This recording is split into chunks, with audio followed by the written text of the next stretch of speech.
Hey everyone, welcome back to today's episode of Disruptive Investing News. Today we are discussing ChatGPT. It's a language model developed by OpenAI. Joining us today is our tech expert, Jesse. So Jesse, what is ChatGPT exactly? ChatGPT is a state-of-the-art language generation model that was developed by OpenAI. It is trained on a massive amount of data to generate human-like responses to a wide range of questions. Wow, that sounds really advanced. So what kind of questions can ChatGPT answer? ChatGPT can answer anything from simple questions about the weather to more complex questions about science and technology. It can also generate text, such as writing articles or even entire books. That's amazing. How does ChatGPT work? ChatGPT uses a deep learning technique called transformer architecture, which allows it to understand the context of a conversation and generate more accurate responses. It has been trained on a massive amount of data, so it has the ability to understand and generate text in a way that is similar to a human. That's incredible. And how is ChatGPT being used today? ChatGPT is being used in a variety of ways, including customer service, content creation, and even language translation. It's helping companies automate tasks and improve the accuracy of their responses, saving them time and resources. All right, so that's really fascinating, Jesse. So what's the future of ChatGPT and AI language models like it? The future is very promising. As AI technology continues to advance, we can expect ChatGPT and other language models to become even more advanced and capable of handling even more complex tasks. It's an exciting time for AI and language technology, and I can't wait to see what comes next. Thank you, Jesse, for explaining ChatGPT to us today. And if you couldn't tell, that script was written by ChatGPT. Wait, hang on. So you wrote the questions and then... No, I said, write a two-person news script. Wait, so my lines... Here's the prompt I gave it. Wait, okay, so my lines and your lines were all written by the AI. Yeah, I didn't do... Well, could you tell? how long did it take? 15 seconds. The longest part was me typing in I want you to do this. Okay, but you must have had to tweak it. I tweaked it a little bit. I changed it because it wrote like its own title to the thing, and I changed it to Disruptive Investing News, which this is. I shortened the ending. That was basically all I did. You can see the whole thing here. So I have been playing around with ChatGPT. Mm-hmm. By the way, we're in human mode now. we're thinking of this. I'm thinking, hello. Please say hello. So I wanted to show you what this looks like because when I just tell it to you, you're going to not really get what I'm saying. So I've come up with a couple of different ideas because it's hard to like on the spot come up with. Okay, so we're in ChatGPT. You go to chat.openai.com. Yes, /chat. Okay. You have to create an account, and sometimes it's very busy. Luckily, right now, it's not busy. We're not super busy. So because this is DI, we're going to start us off with explain how margin trading works. Margin trading is a type of trading in which an investor borrows funds from a broker to purchase assets with the expectation that the assets will increase in value and generate a profit. The borrowed funds, along with the investor's own funds, serve as a collateral for the loan. The investor is required to maintain a minimum level of equity in their account known as the maintenance margin. If the value of the assets decreases and the equity falls below the maintenance margin, the investor may be subject to a margin call and may be required to deposit additional funds or sell some of the assets to restore the equity in their account. The potential for profit is amplified with margin trading, but so is the potential for loss as the investor is effectively leveraging their position and taking on additional risk. And so if that was a bit confusing for you, you can say, explain it to a 10-year-old, and it will take the previous response and explain it to someone who's a little bit younger. Margin trading is like borrowing money from a friend to buy something that you hope will become more valuable in the future. You use the thing you bought as a promise to pay back the borrowed money, and you also keep some of your own money in the deal. If the thing you bought goes up in value, you can sell it and make a profit, but if it goes down in value, you might have to put in more of your own money or sell it to make sure you can pay back the borrowed money. It's like a risky game where you can either win a lot or lose a lot. Wow. So that's kind of an interesting feature of That's it, really right? cool. Now, here's the next one. Okay. One that I used last night. It's create a recipe using onion, a potato, some garlic, pasta, and some butternut squash. Try to use the onion in a creative way. Okay. So you could just look at your pantry and... So it comes up with butternut squash pasta with caramelized onion and roasted garlic. Gives you the ingredients and it gives you the instructions. How was it, by the way? I didn't make that one specifically, but I had a couple of different ingredients, and it was like I was going to make like a soup because I had some leftover stock and some vegetables and stuff, and it was like, you could make it into a pot pie. And I was like, I didn't even think of that. Wow. I mean, I didn't have that many ingredients, but basically, you can tell it. You can just be like, give me a list of 5 different recipes with salmon, and it'll give it to you. Then you can be like, make a shopping list for that recipe. That's really cool. So then you can, I mean, like, that's really useful. Do you know how many times you're like, what should we have for dinner? I don't know, man. What should we have for dinner? I don't know. And you look in your pantry or your fridge and you have a few items, but like your brain doesn't know how to process that. So now, to move in a completely different direction, write a business plan for a rapidly expanding lemonade stand business. And thanks, and here we go. Executive summary. Our business is rapidly expanding lemonade stand that serves freshly made lemonade to customers, blah, blah, blah. Okay, cool. Our goal is to expand our business by opening multiple lemonade stands in popular public locations such as parks, beaches, community events. Does a market analysis. I mean, obviously not a real one, but it gives you the framework. And so, I mean, I know that this isn't like magic. Like, you can go like find, a business plan, kind of a template, and then you'd have to kind of fill in a lot of this stuff. But I just chose lemonade stand because it's something we kind of all understand. And so if you kind of read through this, it makes some degree of sense using something that we can all understand. But if like you had a business and you were like, what would be a business plan for me making, some kind of thing in my garage, it could write you a proposal like that. And I mean, we do a Patreon bonus story this week about ChatGPT basically passing some doctor exams. Right. And this is going to change how they give exams to people, I think, because right now, if you do an exam online, you could have ChatGPT do the questions for you. Right. And I mean, also, this just leads to the fact that maybe a ChatGPT in the not too far future could be a doctor in terms of not maybe doing the work, but telling you what to do. So then, okay, write a 10-second jingle for that business. Lemonade, oh so sweet. Come on by and give it a treat. Rapidly expanding, always pouring. Best lemonade, you'll keep exploring.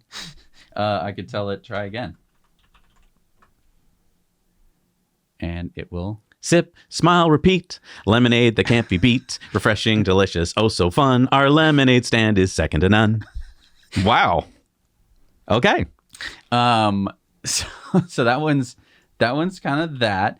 Then this one is an example straight from OpenAI. They like give you this one mostly because I don't know enough about coding to like give you a good example. But basically, no, I mean, this has become huge. So basically, they have some APIs that programmers are using right now, and you can do some things which are like normally you kind of have to start from scratch. It's like having a huge library that basically can help you write code. And from what I'm hearing from programmers, it's changing the game. Yeah. Like you don't have to start from scratch anymore. You can get way far into the project just by having ChatGPT help you with code. And so I'm just saying this is extremely powerful because I know that you can buy a book on coding or something like that, but it just did it for you, right? And you can ask it to do pretty much anything. Now you might be asking, like, is this free, Jesse? And yes, they give you a certain number of credits, which are free to begin with. I believe basically in this mode, it's free. There is an hourly limit of. It says it told me 1,000 responses an hour. Although I have hit that twice already. I have been using it a lot. But what do you mean 1,000 responses an hour? I think it's like if you ask it to do something. It said it's 1,000. I think it's more like a couple hundred or something like that. So at a certain point, it'll say you've asked too many questions in this hour. You have to wait like another hour to get it back. And I should note that OpenAI was started by Elon Musk as a nonprofit. It still is a nonprofit. And now they are trying to go basically for profit. Microsoft is investing a ton of money, over $1 billion. They want to, I think, eventually have an IPO because they're seeing the potential here. Now, the whole point of making it a nonprofit, as Elon wanted, was so that there would be one entity in the world which was not beholden to anyone, which could kind of have a check and balance on AI. Because you can imagine if say this company has the best AI, they could take over the world. I mean, it's like having the most intelligence. So the problem I see here is that this is super powerful and great, but if it becomes private, then we're going to have an AI war. Yeah. I wanted to just give a couple more examples before we kind of wrap up here. Write a kids show about a talking koala who teaches kids about how radios work. And this is a prompt you came up with. Yeah. Okay. This isn't pre-written. There is no such show. Now, can I just ask you, when you asked this question before, did it come up the same radio adventures with Benny the koala? Was it Benny? I don't think it was Benny. So each time it kind of is almost like a human. It writes it differently. Yes. Episode 1, The Magic of Radio Waves.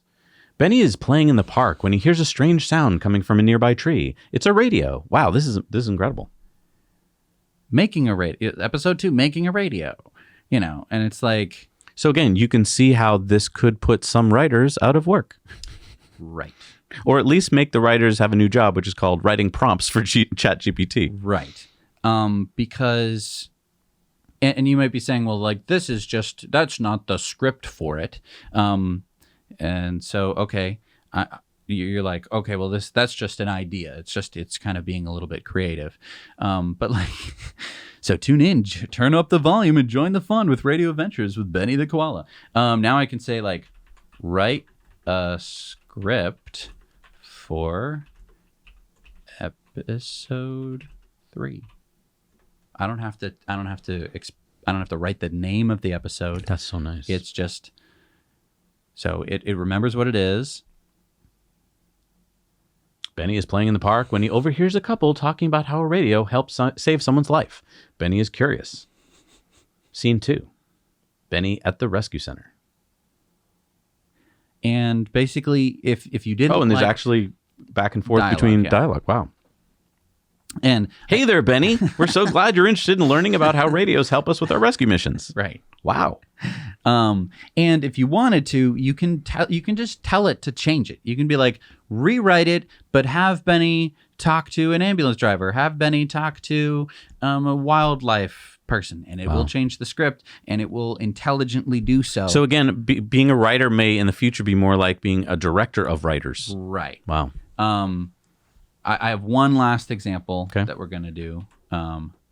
So, I mean, yeah, we get that. You can stop generating it.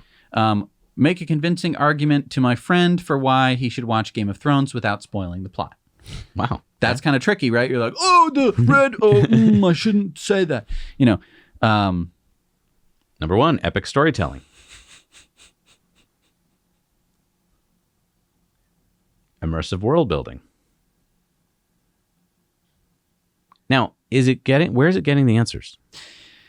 So you can ask it, and basically the answer is always going to be the same, that it's a language model that's trained on a lot of data. So it's basically kind of going through the internet and finding what a lot of people said about Game of Thrones and kind of... understanding it, and then giving you the context. So if you had asked me that question and had me come up with this, right? Yes. I would have done the same thing. Either I would have already known because I watched the show and I would just give my opinions. But if I hadn't, I would go on the internet and kind of read some articles and then try and sum it up. And that's what it's doing. Yes. And so you can kind of read it. So in conclusion, Game of Thrones is a much-watched show for any fans of epic storytelling, immersive world building, unforgettable characters, action adventure, and social media buzz. Your friends won't regret watching it. And it's true.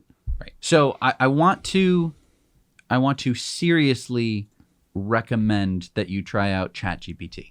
Whoever you are, whatever you do, you should sign up for an account and try it. Because it does have limitations. Well, and also because, I mean, if your brain's like mine, I need to tangibly, you need to play with things, it. touch things. You can't just have people tell you about it. Right. And it's free, so go ahead and do it. Yes. Because this is something that you should, I think, be keeping up on. And you should be keeping up on it like you wished you'd have kept up on like Yahoo or Google back in the day. Because this is a really big opportunity in my mind. Yeah, I mean, talk about language, right? People think that humans are so smart because we have language. And if an AI can learn language, there's a good chance that it will be able to apply that into other frameworks such as video editing, image editing, CAD, engineering, chemistry, and probably your job. They took our job. And that means our job. I mean, you just saw how it wrote a script, right? So a lot of our job is content creation and writing. Pretty soon, I'll bet ChatGPT can do that job probably better than, I mean, look, let's be honest. I can't search 9,000 websites in a minute. This thing can. And you might be like, okay, well, that script was pretty basic and stuff like that. What I typed in was pretty basic. Right. We have been trying, by the way, like I just had it write a story to see if it works on like the new Audi concept vehicle. I told it a couple places I wanted it to look for the information that I trusted. And then it wrote the back and forth between us about it. And it was kind of like I wrote it, because I also gave it a couple of our scripts to look at. And while it wasn't perfect, it got a couple facts wrong. It was like, I'd say 80, 90%. It would be like if I hired like a new writer who didn't know much about EVs. So that's where we're at. It's kind of like, I like to apply this to like full self-driving, right? When we get into full self-driving beta, Jesse and I often refer to the car as like a 15-year-old or a 16-year-old. We're like, whoa, it's gotten better. It's gotten older. This to me is like, I don't know, like it's not a young person. I would say it's like a 20-year-old person. So very smart, but maybe doesn't know everything about the subject that you're talking about. And right now, ChatGPT has been limited to information up to 2021. Oh, okay. So it doesn't know what happened in 2022. Oh, I didn't know that. Today. Why is that? I think they want to keep it focused. They want to, and they're probably trying to make sure that they only feed it good information. They don't want it to kind of go in the direction that a lot of AIs do, where if you feed it, if you allow people to just feed it, then it turns into a Nazi or something. Right. And they don't want that to happen. Another thing I want to point out is we kind of think that AI has been around for a while. We hear the term buzzed around for years. We've been using it incorrectly, I would argue. And a lot of you probably think, I did too, that when we go onto one of those chat bots on like a consumer website where it's like, can I help you find the thing you're looking for? We think like, oh, this is AI. It's not. It hasn't been. It hasn't been. It's usually been kind of a dumb AI where it's like, you said the word boots, so I'm going to tell you everything I know about boots. But it's not this kind of AI where it's like being very specific. Right. Or it's been like a choose your own adventure kind of thing, Right. where it's like, I have 3 responses that I'm ready to take from you. And I think that understanding the difference between simulated AI and AI is very important because, video games have had AI for a long time. But it's pre-written. Everything is pre-written So, I mean, and set in stone. Think about this from a business point of view. If you hired a human to do some customer service for you, right? So that they pick up the phone and it's like, hello, can I help you? They only have as much information as that human has, or the book or the program in front of them. Like, well, let me look that up for you. If you have ChatGPT do that job for you, then in milliseconds, it'll know. So like when I say like, yes, how do I return my new boots? It'll be like, here's how you do it. And then if I say, yeah, but I live in Cleveland and I can't get to a UPS store. Oh, well, I now have 9 responses from people in Cleveland and I can give you those. Whereas the human probably doesn't know how to do that. Or it would take a long time. And the thing is, in all the things that I've asked of OpenAI, it's never gotten confused. It's never, a couple times it's kind of given me kind of a lame response. Like I'll be like, make a funny thing. And it's like, it just goes into like a jokey mode. So I'm like, oh, I didn't give it the right prompt. But like, I'll give you an example. I gave it quite a long prompt and I was like, I want to make a card for my girlfriend and I want to take her to Salem. And I want it to sound like I'm accusing her of being a witch because it's a fun way to like take someone to Salem. And so write it from the perspective of a Puritan, but don't make it too like scary. And Wow. it just made it. And it was better than the one that I came up with and gave to my girlfriend. And I was like, oh crap. Like I had already dipped the paper in the tea to make it brown and burnt the edges and put the wax seal on it. So I was like, oh crap. It seriously wrote it better than I could have written it. Yeah, you read it to me. It was and amazing. I was like, oh crap. Like I just gave it a fairly decent prompt. Yeah, it was a good prompt. But it's so powerful because then you can just say like, write it again, but don't mention this, or write it again, but add this. Or you can tweak it. Or exactly, you can obviously tweak it at the end of the day. And so when we're talking about like frameworks and tools, as soon as it can do, say, video editing, and this is being edited right now by a human. Don't worry. it's going to be like, edit up this video. And then you could watch it through, because you could take like all the footage that you took on vacation, right? Dump it into a project file, or maybe you just tell the AI to, take from this folder and cut it down to 20 minutes. Right. And it could watch the whole thing, cut it down just like human editor could. And then you could say at the end, more of Venice, please, and more of me. Yeah. Like, Or like, show the top of the mountain. And it will be able to figure it out without you having to be like, in the file, this and that. Right. It's going to be very powerful, and I don't think that it's going to be that hard for it to do all of these different digital tasks. And this goes back to our main focus of all our work, Elon Musk. He didn't just invent Tesla. He didn't just invent rockets that land themselves. He started OpenAI. OpenAI is what made ChatGPT. And I'm not saying that he was the guy who wrote the code. But he's so good at making teams and making startups. So it's just amazing. It's going to change everything, I think, this decade. I think the speed with which this is going to change things is going to be insane. So really learn this, keep your eyes on it, because it's going to make your life better if you start using it. And it might even change your work. This is like Google, right? This is like when you could Google something and get the answer. I don't know when exactly that was. I feel like it was around like early 2000s where it was like, oh, I can actually get the answer. Like when Wikipedia kind of first came out, and you're like, there's an answer. Yep. I can ask some arbitrary question and get an answer. Now, instead of you asking a question and Google going like, who's got the answer out there? And what was your search term? It's really long and convoluted. Here's a bunch of crap. Now, because normally you type a question into Google. It's just a bunch of keywords. It's a bunch of keywords, so you don't really find what you're looking for. Now, it's taking what you asked. Yeah, it's taking the nuance. And it's taking all of the nuance and giving you the answer, and then you can ask questions to it. Yeah. That is so powerful. You have to try it. You have to try it. Have to try it. Comment down below what you tried and how it worked for you. I would love to read like what you found out from it. I'm completely serious. You have to. You have to do it. They get it, Jesse. They get it. Do it. Just do it! Thank you so much for watching, everybody. Please don't forget to subscribe. We'll see you guys next week. Thank you so much for watching Disruptive Investing.